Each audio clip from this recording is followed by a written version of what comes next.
name is June, and I'm going to be talking about a book called One Day in the Life of Ivan Denisovich, and the author is, yeah.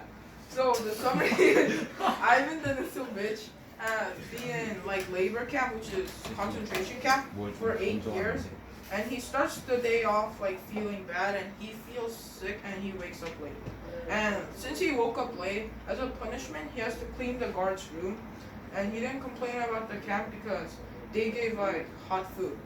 And he goes to check his illness, but the doctor says he's all right, so he doesn't get excused to not work.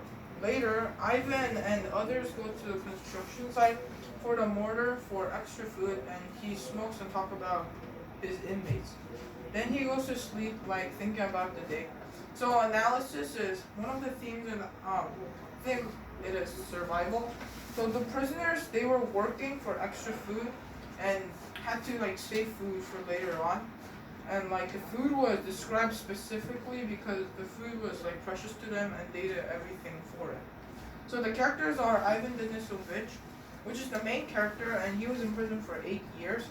And he represents the author because the author also went to concentration camp. And there's Kuzio Min, which was in labor camp for 12 years. And there's Tiurin, which is the squad leader, and he didn't really do much hard work. There was Stepan, which was a loud-voiced inmate.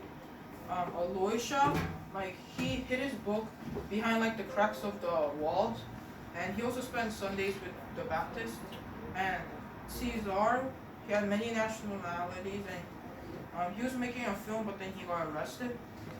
And Kilgas, which wasn't like Russian, but he learned Russian, and he was in camp for 2 years.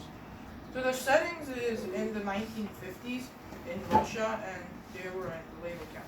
So the key ideas were like one of the most important events were like when they were in the cold in the construction site. The reason why I think like that was an example of how desperate prisoners are about food and how much they would do for it. And the reflection is, I think this book was good because it teaches us like the life of people in labor camps and like what they did to survive. And funny enough, the author of this book,